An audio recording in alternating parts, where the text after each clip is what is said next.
Doctor Baba Saheb Ambedkar open university.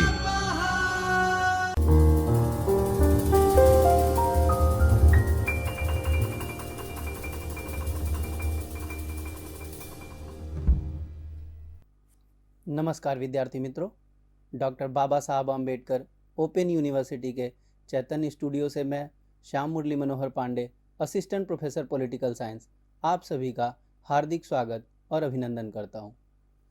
विद्यार्थी मित्रों, आज हम चर्चा करने जा रहे हैं दक्षिण एशिया में सरकार अने राजनीति, इसमें राजकारणनु माળખું अने प्रक्रियाओं। आज पार्ट 2 के साथ हम इस अध्याय को समाप्त करेंगे।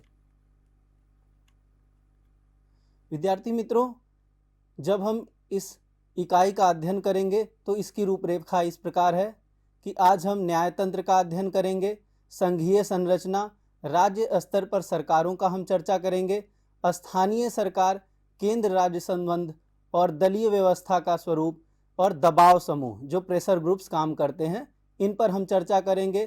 तत्पश्चात सारांश के साथ इस अध्ययन को आज इस जो इकाई है इसको हम पूरा करेंगे। न्यायतंत्र। यद्यपि संविधान एक संघीय सरकार की परिकल्पना करता है, यह एक एकीकृत न्यायिक प्रणाली का भी प्रावधान करता है। सर्वोच्च न्यायालय भारतीय न्याय व्यवस्था में सबसे बड़ा न्यायालय है। उसके बाद हम देखते हैं उच्च न्यायालय होता है जो प्रत्येक राज्यों में राज्य स्तरीय न्यायालय है, और उसके बाद जिला एवं सत्र न्यायालय होता है जो डिस्ट्रिक्ट लेवल पे है। संविधान कहता है कि सर्वोच्च न्यायालय द्वारा घोषित कानून भारत के सभी न्यायालयों पर बाध्यकारी होगा और उसको माना जाएगा। प्रत्येक राज्य में उच्च न्यायालय सर्वोच्च न्यायालय के अधीन है और इसके निचले स्तर के न्यायालय जिला सत्र न्यायालय और कम क्षेत्राधिकार वाले न्यायालय हैं, जिन्हें लघुवाद न्यायालय के रूप में जाना जाता है। सर्वोच्च न्यायालय में एक मुख्य न्यायाधीश और 33 न्यायाधीश होते हैं, जिनकी नियुक्ति राष्ट्रपति द्वारा प्रधानमंत्री और सर्वोच्च न्यायालय के मुख्य न्यायाधीश के साथ परामर्शन के बाद किया जाता है। सर्वोच्च न्यायालय के पास मूल क्षेत्राधिकार के साथ साथ अपीलीय क्षेत्राधिकार भी है। सर्वोच्च न्यायालय केंद्र सरकार और राज्य सरकारों के साथ साथ 2 या 2 से अधिक राज्यों के बीच जो विवाद होता है उसको निपटाता है। सर्वोच्च न्यायालय महत्वपूर्ण नागरिक और आपराधिक मामलों में अंतिम अपील की अदालत के रूप में भी कार्य करता है। सर्वोच्च न्यायालय को न्यायिक समीक्षा का अधिकार है, जुडिशियल रिव्यू का अधिकार है, और इस शक्ति का प्रयोग करके सर्वोच्च न्यायालय विधायिका, कार्यपालिका और जो अन्य सरकारी निकाय हैं उनके कार्यों की जांच करता है, परखता है और यह निर्णय लेता है कि ये जो कार्य किए गए हैं वो वैध है, उसका वैधानिक स्तर क्या है और ये संविधान सीमा के भीतर रहकर किया गया है या नहीं। न्यायिक समीक्षा की शक्ति के आधार पर भारतीय न्यायपालिका संविधान के भाग 3 में जो गारंटीकृत नागरिक स्वतंत्रता और मौलिक अधिकार हैं उसके संरक्षक गार्जियन के रूप में काम करती है कि अगर भाग 3 में जो फंडामेंटल राइट्स हैं उनका वायोलेशन होता है तो सुप्रीम कोर्ट एक गारंटर के रूप में काम करती है।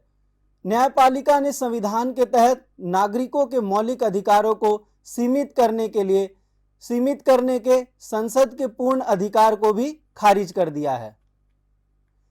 कांग्रेस के बहुमत वाली संसद ने 1976 में संविधान में 42वां संशोधन किया ताकि यह पुष्टि की जा सके कि संसद के पास संविधान में संशोधन करने का अंतिम अधिकार है। और जब 1977 में जनता पार्टी की सरकार केंद्र में आती है तो उसने 44वां संशोधन पारित करके सर्वोच्च न्यायालय की जो न्यायिक समीक्षा की शक्ति थी और संसद के बीच जो संसदीय अधिकार है संसद का, उसके बीच एक संतुलन, एक बैलेंस लाने की कोशिश किया।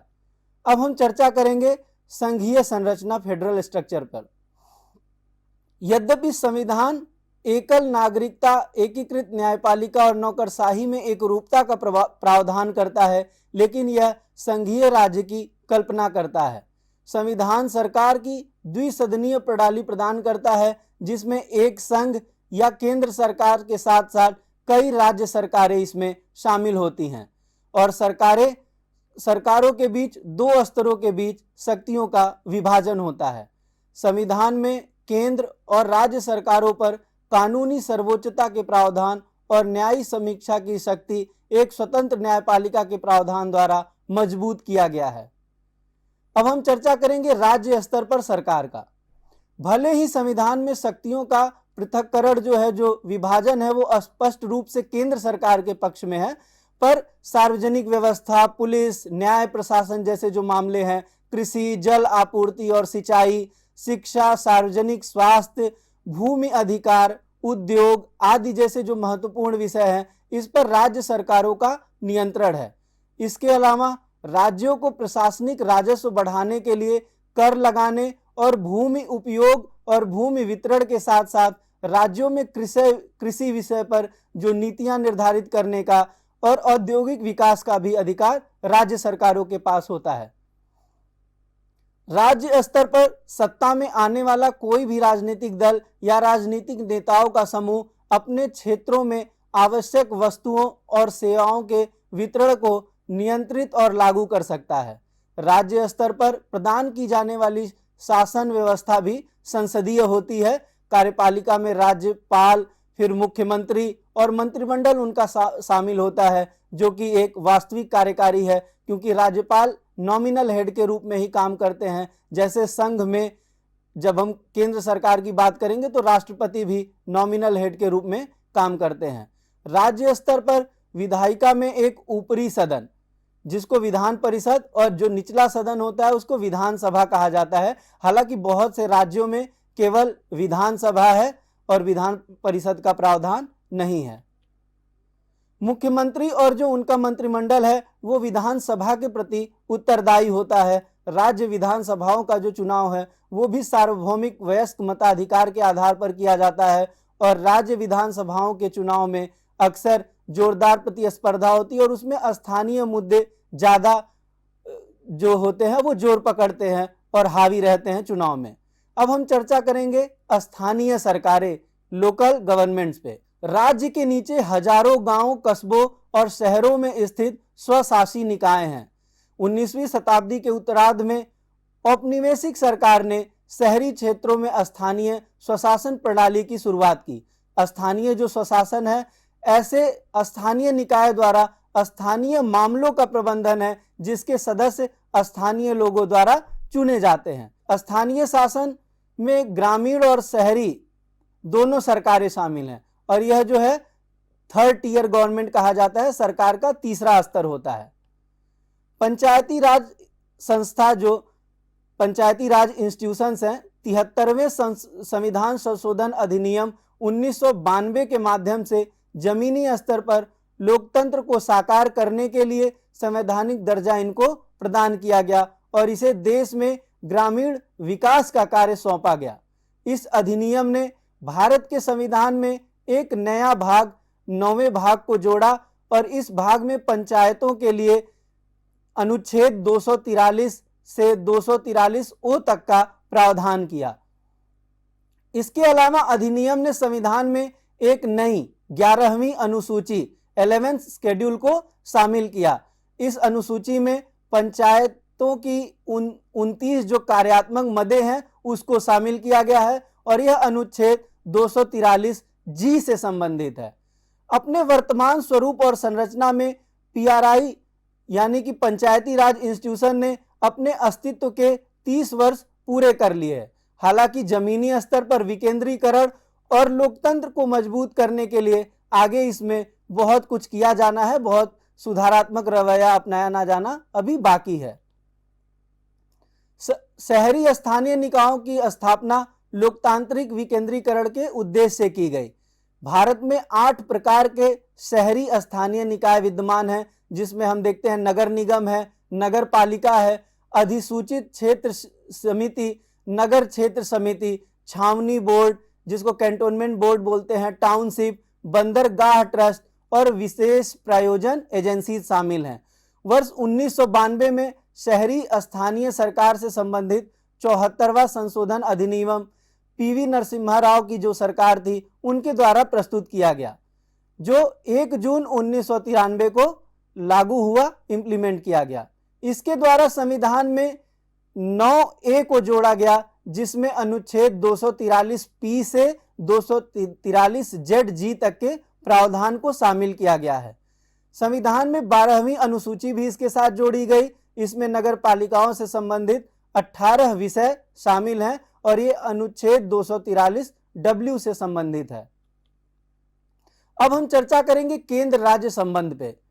तो जिन परिस्थितियों में भारत स्वतंत्र हुआ था, विभाजन और उसके जो परिणामी तनाव थे, उससे संविधान निर्माताओं को केंद्र पर अधिक जोर देने के लिए मजबूर होना पड़ा, जिससे देश की अखंडता और एकता को कायम रखा जा सके, बनाया जा सके। क्योंकि जब देश आज़ाद हुआ तो उस टाइम बहुत सांप्रदायिक दंगे और तनाव की स्थिति थी।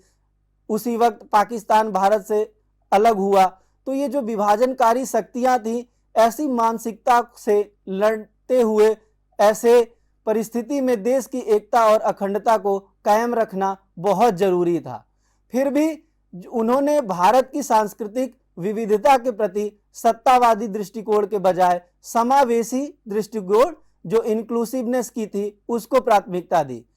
केंद्र और राज्य सरकारों के बीच शक्तियों के विभाजन की अगर समीक्षा किया जाए तो पता चलता है कि संघ के पक्ष में थोड़ा ज्यादा झुकाव है। उदाहरण के लिए हम देखें कि जब राष्ट्रपति शासन या राष्ट्रीय आपातकाल की घोषणा करते हैं, तो ऐसे में केंद्र सरकार के पास राज्य सरकार के कार्यों की सूची में कानून बनाने का हक मिल जाता है और ये केंद्र के हक में होता है। भारतीय संविधान के अनुच्छेद 245 से 255 केंद्र और राज्यों के बीच विधायी संबंध से संबंधित है। इनके बीच विधायी संबंधों के 4 पहलू हैं, जैसे केंद्र और राज्य विधान की क्षेत्रीय सीमा, विधायी विषयों का वितरण, राज्य क्षेत्र में संसदीय कानून, राज्य विधायिका पर केंद्र का नियंत्रण। भारतीय संविधान के अनुच्छेद 256 से 63 ये केंद्र और राज्य के बीच जो प्रशासनिक संबंध है, इसको उजागर करता है, इसके बारे में डिटेलिंग करता है। अब हम चर्चा करेंगे, भारतीय संविधान ने एक ऐसी प्रणाली को अपनाया है जो आमतौर पर एक समन्वय प्रणाली के रूप में काम करती है, लेकिन निर्दिष्ट असाधारण परिस्थिति में इसे अर्ध सहकारी प्रणाली में परिवर्तित किया जा सकता है। प्रारूप समिति के जो अध्यक्ष थे डॉक्टर अंबेडकर, उन्होंने बताया कि भारतीय संविधान जो एक स्ट्रिक्ट रिजिड संघवाद है, उस ढांचे से बचता है जिसमें अमेरिकी संविधान डाला गया था, और समय और परिस्थितियों के अनुसार जो भारतीय फेडरल स्ट्रक्चर है उसको एकात्मक या समवयी दोनों तरह से ढाला जा सकता है, बनाया जा सकता है। अब हम चर्चा करेंगे दबाव समूह के बारे में, प्रेशर ग्रुप्स के बारे में। तो संविधान में राजनीतिक दलों और उनके कार्यों का उल्लेख नहीं है, फिर भी सभी प्रतिनिधि लोकतंत्र की तरह भारतीय राजनीति में महत्वपूर्ण भूमिका निभा रहे हैं। पॉलिटिकल पार्टीज का भी लोकतंत्र को सुदृढ़ करने में एक योगदान है और वो एक दबाव ग्रुप के रूप में काम करते हैं, प्रेशर ग्रुप्स के रूप में काम करते हैं कि अगर किसी भी पार्टी का रिप्रेजेंटेशन लोकसभा, राज्यसभा या विधानसभाओं में नहीं है, लेकिन वो बाहर, जिसको बोलते हैं सड़क से लेकर संसद तक, तो ऐसे वो प्रोटेस्ट के माध्यम से, डेमोन्स्ट्रेशन के माध्यम से सरकार पर दबाव बना सकते हैं और एक तरह से चेक बैलेंस के रूप में काम करते हैं कि सरकार केवल अपनी मनमर्जी के अनुसार काम न करे, बल्कि उसको सभी के हितों को साथ में लेकर चलना हो, ऐसा मजबूर करते हैं दबाव समूह। भारत में कांग्रेस, भारतीय जनता पार्टी, कम्युनिस्ट पार्टियां जो है ये राष्ट्रीय पार्टियों में आती हैं, और इसी तरह जो टीडीपी है, तेलुगु देशम पार्टी, और सपा, बसपा, ऐसी कुछ क्षेत्रीय पार्टियां भी हैं। तो ये जो पार्टियां हैं ये दबाव समूह के रूप में काम करती हैं। 1967 के चुनाव में हम देखें तो 8 राज्यों में गैर कांग्रेसी सरकारों का उदय हुआ, और वो एक तरह से जो कांग्रेस का एक सुप्रीमेसी चला था, अगर हम केंद्र में देखें तो 47 से 77 तक, तो राज्यों में जब गैर कांग्रेसी सरकारें आईं तो वो कांग्रेस को एक तरह से चुनौती था कि वन पार्टी सिस्टम भारत में इस तरह से नहीं चल सकता है। उसको चुनौती देने के लिए गैर कांग्रेसी पार्टियों का उदय होता है। 1970 के दशक में हम देखें, जब राष्ट्रीय आपातकाल लागू हुआ और लोकतांत्रिक अधिकारों को स्थगित करने के कारण 1977 में कांग्रेस पार्टी केंद्र से चली गई, और ऐसे में जनता पार्टी का शासन आता है, पर वो 1980 में 1980 तक चला और फिर से केंद्र में कांग्रेस की सरकार वापस आती है। 1989 के चुनाव में हम देखें तो कांग्रेस अपना फिर से बहुमत खो देती है और एक तरह से कोएलिशन पार्टी पॉलिटिक्स का वो दौर शुरू होता है जब गठबंधन में बनी हुई सरकारें सामने आती हैं नेशनल फ्रंट के रूप में। अब हम सारांश के साथ इस अध्याय को पूरा करेंगे। भारतीय संविधान उदार लोकतांत्रिक सिद्धांतों पर आधारित एक आधुनिक राज्य की परिकल्पना करता है। प्रधानमंत्री और मंत्रिमंडल के सदस्य संसद के सदस्य हैं और वो उसके ही प्रति जवाबदेह होते हैं। देश का जो प्रमुख है वो राष्ट्रपति होते हैं और अपने समकक्ष ब्रिटेन के राजा की तरह वो केवल नाम मात्र के नॉमिनल हेड राज्य प्रमुख होते हैं और औपचारिक कार्यकारी शक्तियां अपने पास रखते हैं। सर्वोच्च न्यायालय सरकार की न्यायिक शाखा है जिसके पास न्यायिक समीक्षा का अधिकार है। संविधान की कानूनी सर्वोच्चता मौजूद है क्योंकि राज्य को एक न्याय संगत ढांचा प्रदान किया गया है, जिसके परिणाम स्वरूप न्यायपालिका संविधान की व्याख्या करती है और इसकी बुनियादी विशेषताओं के संरक्षक के रूप में कार्य करती है। यद्यपि केंद्र और राज्य सरकार के बीच संबंध तनावपूर्ण होते हैं, पर कुल मिलाकर यह प्रथा काफी सौहार्दपूर्ण और प्रभावी ढंग से अभी काम कर रही है। केंद्र, राज्य और स्थानीय स्तर पर जटिल संस्थागत संरचनाओं को राजनीतिक दलों और वकालत समूह जो प्रेशर ग्रुप्स हैं जैसी अनौपचारिक संरचनाओं द्वारा समर्थित किया जाता है। यद्यपि स्वतंत्रता के पहले 2 दशक में प्रचलित एक दलीय प्रभुत्व प्रणाली जो थी वो कमजोर हो गई, जो वन पार्टी सिस्टम जो कांग्रेस सिस्टम के रूप से में जाना जाता है, वो हम देखते हैं 1970 के दशक में कमजोर हो जाती है।